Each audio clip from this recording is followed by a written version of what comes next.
everyone, in this video I'm going to show you how I join granny squares.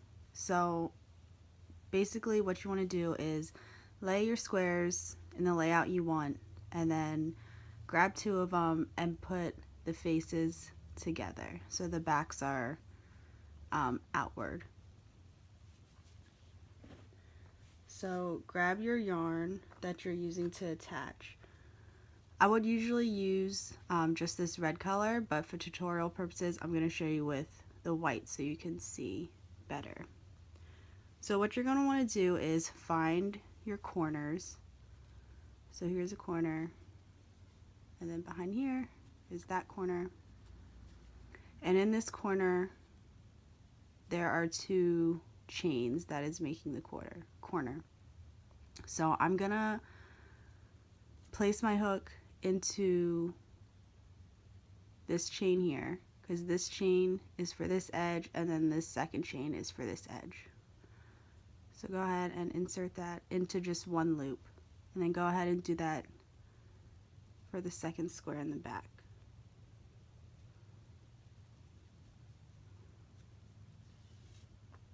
Get your yarn that you're joining with, pull it through,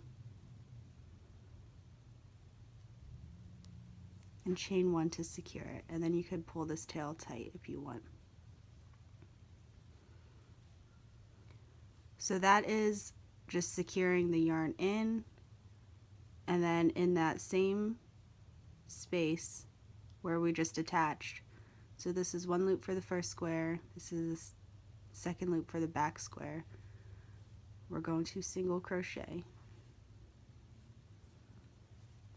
And we're going to do this all the way across, but something that I do differently is I only work in 2 loops. So typically if you see a single crochet join, you are going through all 4 loops. So for example, you would pick up this, and that's 2 loops, and then you would pick up the back, which is another 2 loops. So you have 4. But I don't do that. I do the outer loops. So you can see here, this is the first square. There's 1, 2. I go through this outer one, and in the back there's 1, 2. I go through this outer one. So then there's only 2 loops on my hook, and then I do a single crochet. So again, I'll go through this outer loop, and then in the back, go through that outer loop and single crochet. And just do that all the way across.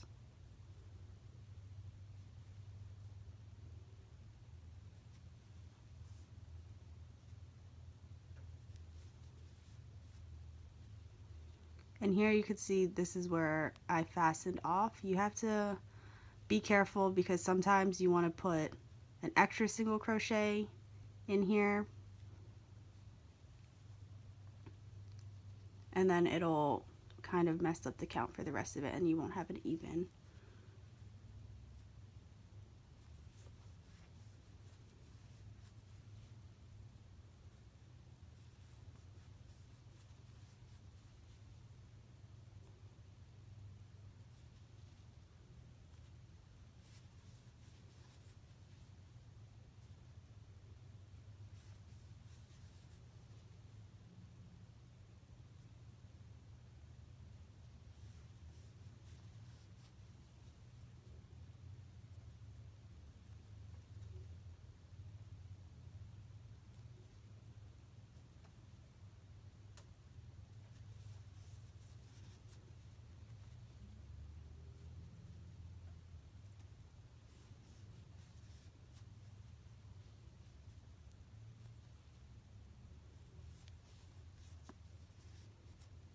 And then for the last single crochet for these 2 squares, you're going to want to do a single crochet in the chains, but just one, because then that other chain one is for the other edge.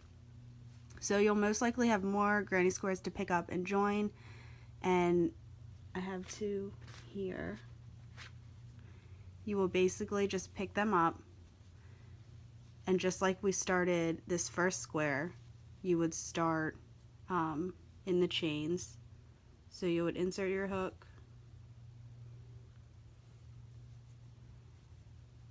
you would grab the yarn and pull it tight so it's not loose in between the squares.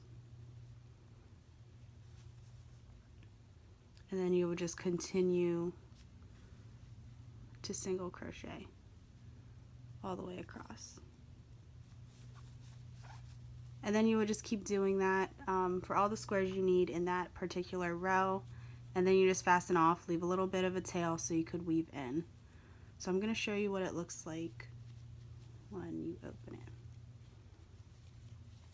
So you can see the white peeking through there. So if you use the same color, you obviously wouldn't see the white. And I think going into just the back loops makes it just a bit more flat in the front, but you will still have that ridge in the back from the single crochet, but the front lays pretty flat, because I find that if you go through all 4 loops when you're single crocheting, it's kind of hard to lay them flat, and then you have to end up blocking your squares, which you still can if you need to, but I feel like just going through those back loops just allows it to lay a bit more flat.